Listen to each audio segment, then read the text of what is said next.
नमस्कार मित्रों। मैं चंद्रशेखर। आज हम हमारे वर्ग कुंडलियों के या वर्ग चक्रों के संभाषण में तीसरी कड़ी जोड़ने जा रहे हैं, तीसरा पुष्प जोड़ने जा रहे हैं, जो आप अच्छा समझिए। तो आज हम देखेंगे भावशार अर्थात सप्तविंशांश चक्र के बारे में मेरे विचार क्या है। क्योंकि जैसा कि आपको मालूम है, मैं सहसा राशि दृष्टिया की देखता हूँ। उसका कारण भी मैंने बता दिया, क्योंकि वो अंशों में जो अंतर होता है उसके अनुसार ग्रहों की दृष्टियां बताई गई है। इस कारण राशि दृष्टि का यहाँ पे हम प्रयोग करते हैं। राशि में जो भी ग्रह है वो भी उसी प्रकार से अपना प्रभाव डालते हैं। दृष्टि का अर्थ प्रभाव, यही सही अर्थ है। और इस वक्त मैं जो आपसे स्क्रीन शेयर जिसको बोलते हैं, पर्दा साझा करना, इसका मतलब जो D27, जिसको अंग्रेजी में D27 कहते हैं, सप्तम विषांश चक्र जो है, उसकी जो मैंने स्लाइड बनाई है उसमें मैंने गलती से मंगल के षोडशांश वर्ग की शक्ति नहीं बताई। वो बाकी इसमें आपको दिखेगी, वो 13.25 है।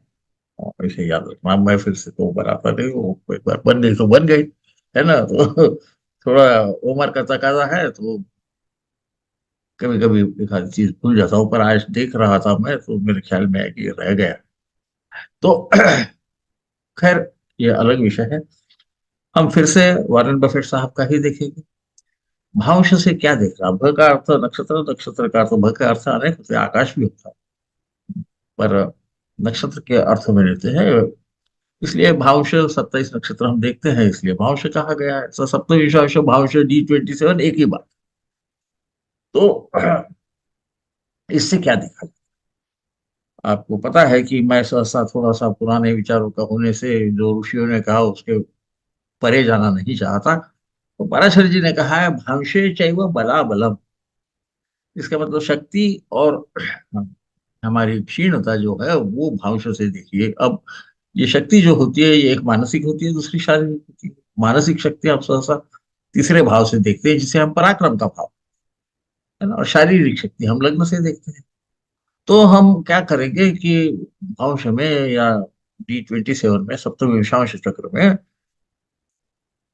लग्न को देखेंगे। लग्न का कारक सूर्य है, उसे देखेंगे। तीसरे भाव को देखेंगे, उसका स्वामी और कारक देखेंगे।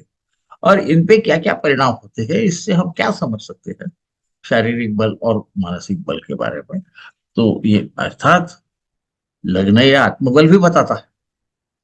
पर आत्मबल के परे भी कोई एक बल होता है। आत्मबल तो खुद पे विश्वास होना है। और पराक्रम का बल जो होता है वो एक प्रकार से हम समझ सकते हैं कि वो क्षणिक बल होता है। उसको जिसको मॉरल करेज एक वक्त बोलते हैं, वो अलग है। और शारीरिक करेज अलग रहती है ना। Physical courage and moral courage ऐसा कहा गया है अंग्रेजी में। ये अलग अलग है, पर ये दोनों भी शक्तियां हैं। ये दोनों शक्ति इकट्ठा आ गई तो अच्छी है, पर एक भी रहेगी तो आदमी काफी आगे चला जाता है, इसमें कोई शक। तो मैं अभी ये जो स्क्रीन है वो आपसे साझा करता हूँ। तो इसमें मंगल के बारे में, उसकी उसके विशोपक बल तो लिखा नहीं है, पर 13.25 है, ये आप जान लेंगे।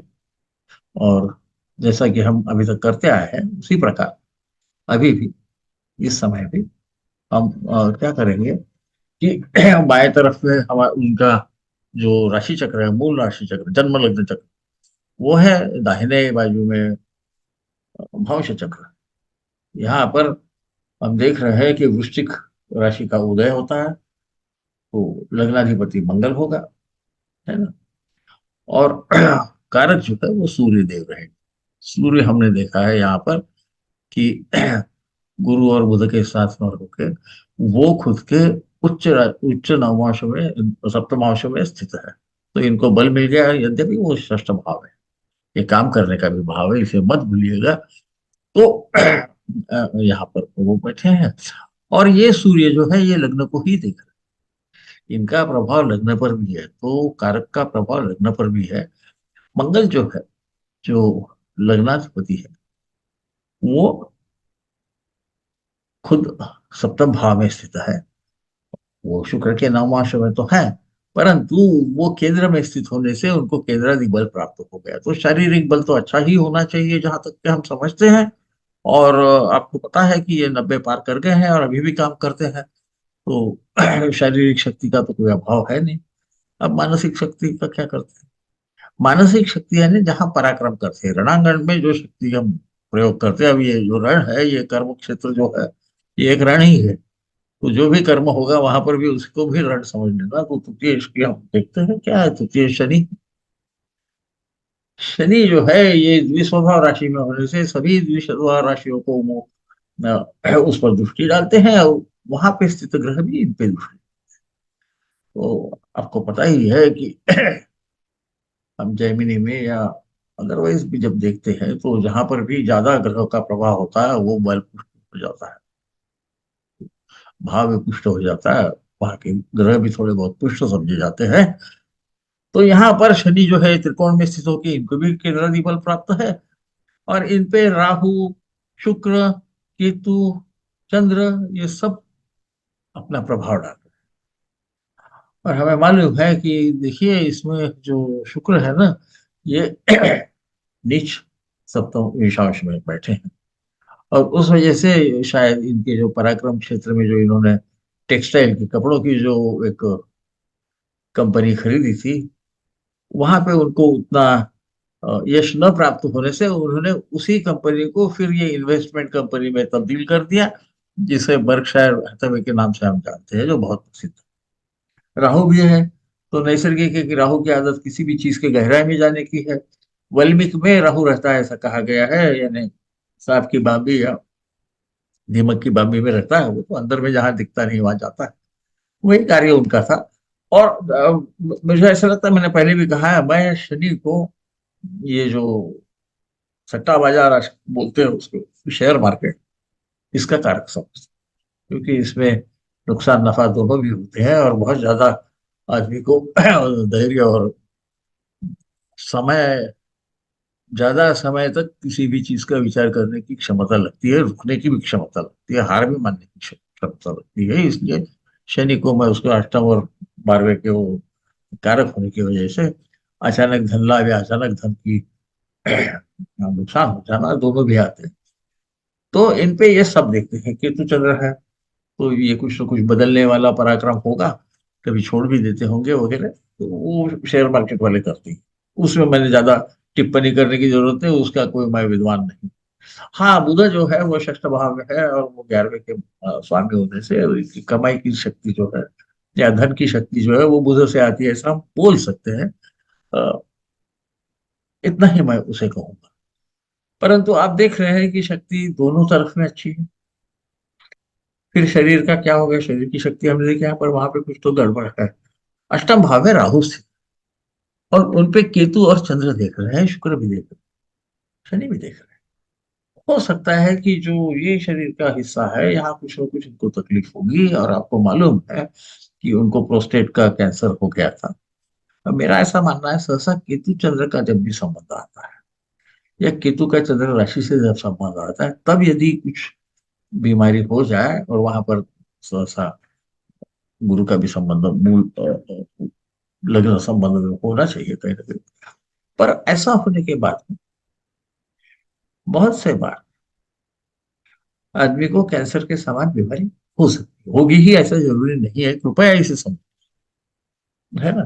क्योंकि चंद्र अनेक तरफ से बीमारियां दे सकता है, पर अष्टम भाव से संबंधित है, बुधा के जो भाग है वहां पे बीमारी हो सकती है, वो कभी कभी कैंसर भी हो सकती है।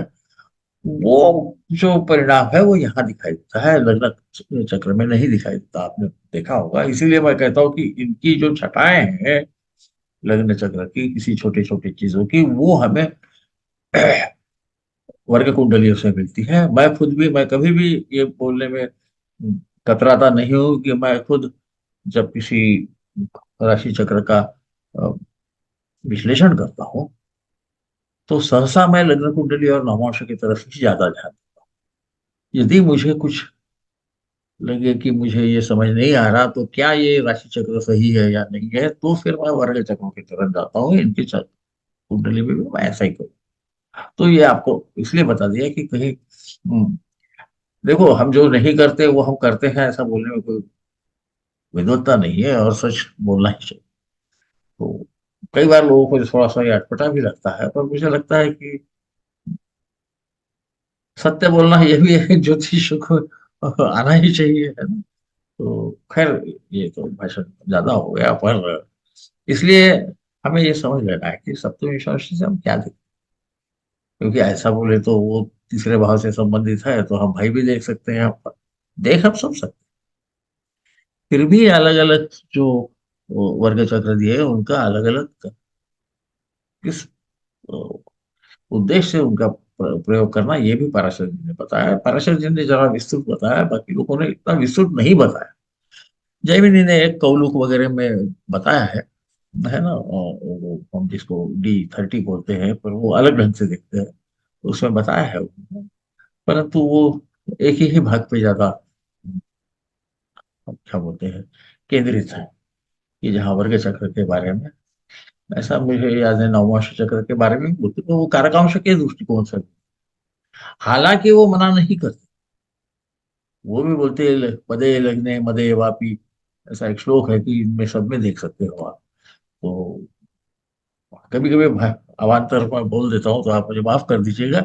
और मुझे लगता है ये सप्तमेशांश समझाने के लिए काफी है। ये जितने भी संभाषण है, ये थोड़े थोड़े ही समय के रहेंगे, क्योंकि ऐसा भी क्लिष्ट विषय, इसको आप सोचते रहिए, और भी किसी ढंग से आप इसको यदि समझ सकते हैं तो बहुत अच्छा है। ऐसा देखे तो मंगल जो है, जो लगने का कारक है, वो पंचम पे भी देख रहा है। आप देखते हैं, आपको मैंने बोलने की जरूरत नहीं है कि दृष्टियां स्थिर राशि की चर राशि पे रहती है, तो पिता से भी कुछ न कुछ शक्ति प्राप्त हुई होगी, या इनसे पिता को शक्ति प्राप्त होगी आगे, वो आप समझ सकते हैं। तो इतना कहकर मैं मेरे वाणी को यहीं विराम देता हूँ। और आप बड़े धैर्य से और बड़े संयम पूर्वक मुझे सुनते रहते हैं, इसके लिए आपके आभार व्यक्त करके इसे यहीं समाप्त करता हूँ। शुभ रहे।